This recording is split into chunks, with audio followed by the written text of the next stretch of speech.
Hello everyone! Welcome back sa aking channel. Ngayong araw guys ay tatalakayin natin kung paano natin mapapataba ang ating garden soil gamit lamang ang organikong pamamaraan. So meron ako ditong hawak na madre de cacao at yung ating malunggay. So ito yung gagamitin kong sangkap sa ating pataba para sa ating mga halaman. So tara na guys at ituturo ko sa inyo kung paano gawing mataba yung lupa na ating pinagtataniman.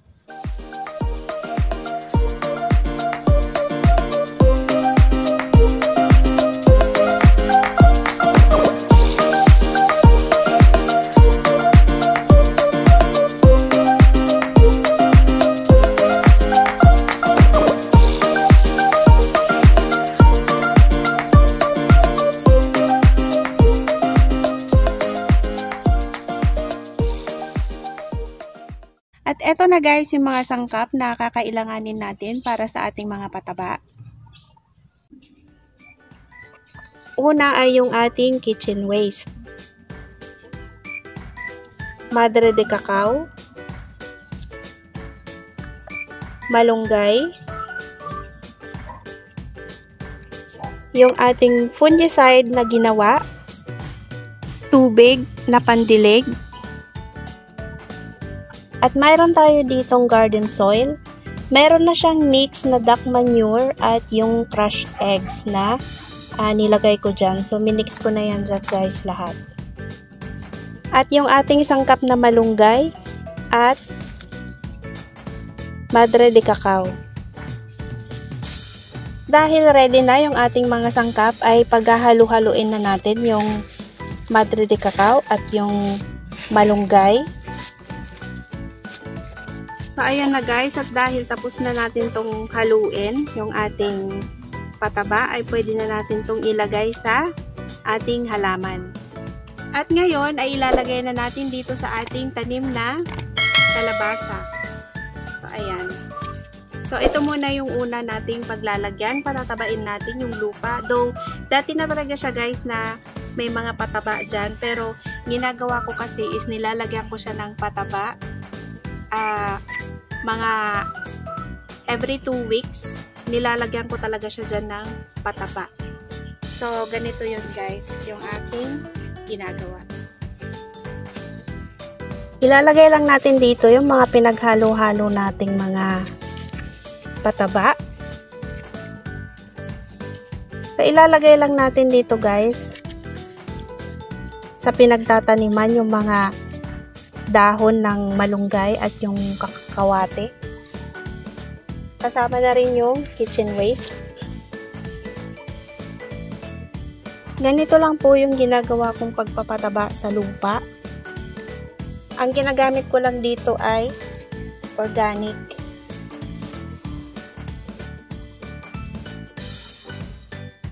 Ayan guys. So ganyan lang yung ginagawa ko.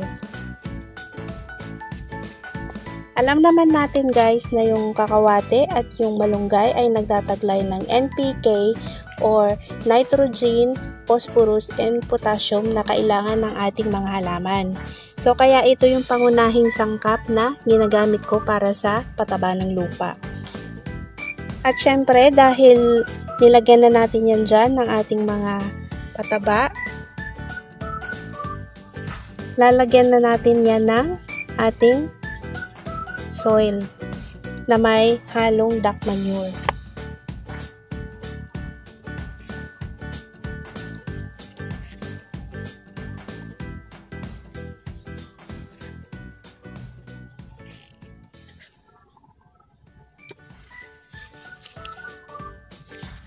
Napakadali lang nitong gawin, guys. At hindi kayo mapapagastos dahil napaka-organic lang nitong sangkap na ating ginamit. Na pwede lang makuha sa mga bakuran natin kung meron tayong mga malunggay at kakawate. Pwede natin yung gawin na fertilizer sa ating mga halaman. Yung tubig nga pala guys at yung nakalagay dun sa bottle spray ay hindi yun kasama dito sa ating sangkap. para sa pataba sa lupa dahil gagamitin ko yon guys after kong makapaglagay ng organic fertilizer para i-spray sa mga dahon yung insecticide na ginawa ko.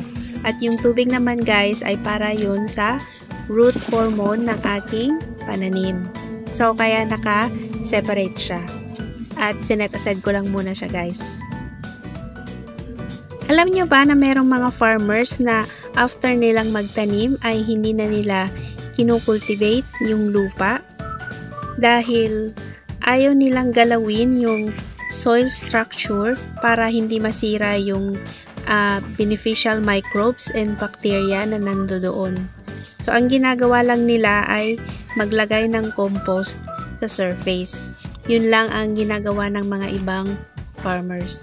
So, ganun din yung pinapractice ko guys para hindi na ako masyadong mag-cultivate ng lupa.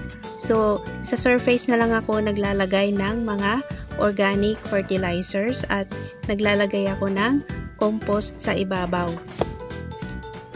At syempre, dapat alam natin na yung lupa na pinagtataniman natin ay may abilidad na mag-hold ng moisture at maganda yung soil structure na pinagtataniman para yung hangin ay makapenetrate dun sa lupa at magkaroon ng sapat na oxygen yung mga roots. At syempre guys, after natin malagyan ng pataba at takpan ng lupa yung ating fertilizer, didiligan naman natin ngayon ng rooting hormone. So, ito yung rooting hormone na ginawa ko dun sa aking mga nakaraang video. At yung mga hindi pa nakakapanood, punta lang po kayo sa aking channel kung paano ko po ginawa itong rooting hormone gamit lamang yung apple cider vinegar. So, ito ibubuhos na natin. Maganda to guys na nilalagyan natin ng apple cider vinegar, yung tubig na ibubuhos natin sa ating mga halaman dahil yun ang magpapatibay sa ating mga halaman. Papatibayin nito yung stems dahil magpuproduce sila ng mas madami pang roots para mas tumibay sila.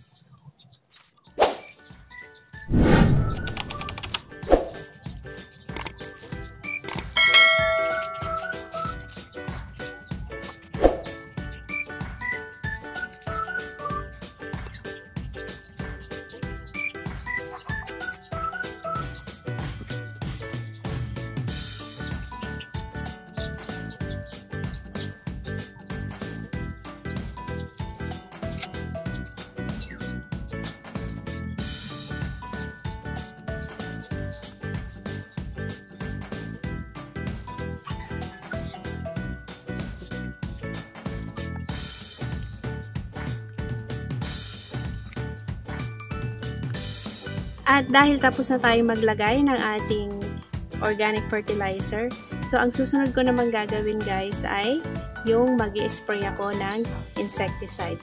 So yung pag-spray ko ng insecticide guys is ginagawa ko lang siya once a week.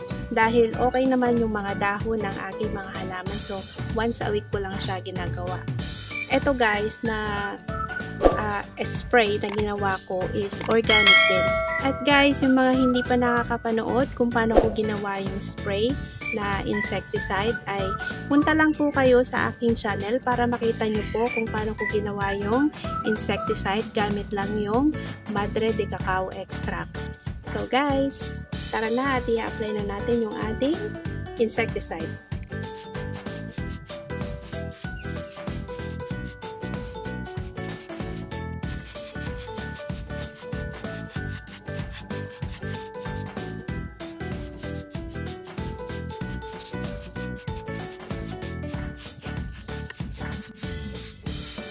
So, ito nga pala guys, yung aking upo. Ayan, nag-uumpisa na siyang umakyat doon. Paakyat sa trellis.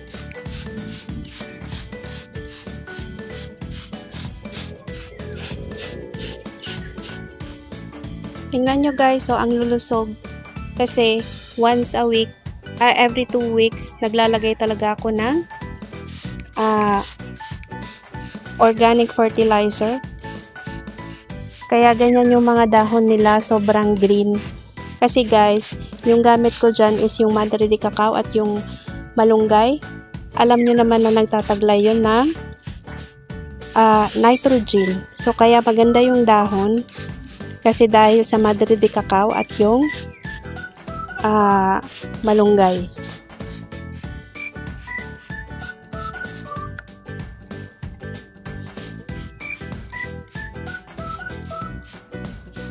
Ito yung upo.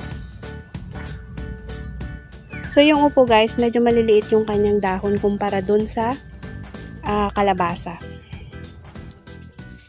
At ito naman guys, yung ating kalabasa.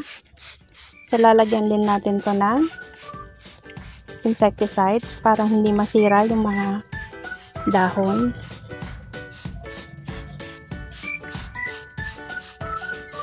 Nag-a-apply talaga ako ng insecticide kahit isang beses lang sa isang linggo.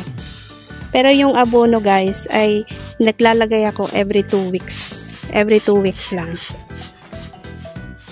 Basta consistent yung paglalagay. So ganyan siya katataba guys.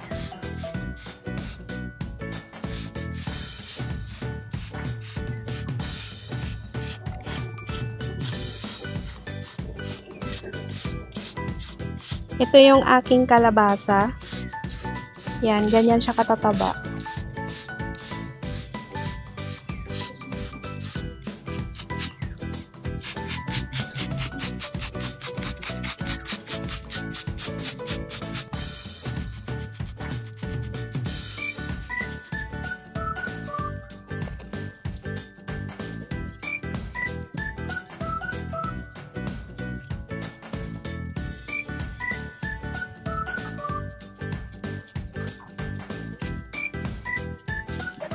So ayan guys, ganun lang kadali na maglagay ng pataba sa ating mga lupa na pinagtataniman ng ating mga halaman. So dapat talaga guys, ang inaalagaan natin ay yung lupa na pinagtataniman ng ating mga pananim dahil yon ang magbibigay ng kumpletong nutrients sa ating mga halaman. So dapat talaga ay pinipid natin ng kumpletong nutrients yung lupa para mabigyan din ng kumpletong nutrients yung ating mga pananim. So sana ay may natutunan kayo sa aking video ngayong araw. At guys, yung mga hindi pa nakapanood kung paano ko ginawa yung rooting hormone at yung insecticide, punta lang po kayo sa aking channel para makita nyo po yung step by step na paggawa ko ng rooting hormone at ng insecticide. Dahil yun po ang ginamit ko dito na dinilig sa aking mga pananim after kong maglagay ng fertilizer para mas tumibay pa yung kanilang mga roots at yung stem. So 4 weeks na from day 1, ang gaganda talaga ng tubo ng aking mga pananim dahil sa kakagamit ko yun guys ng malunggay at Madre de Cacao.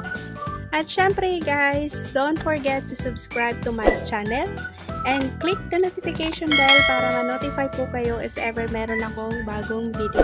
And pwede rin po kayong mag-like and share at mag-comment under any video. And again guys, it's me Leia na nagsasabing sabay-sabay tayong matutong magtanim gamit lamang ang organikong pamamaraan.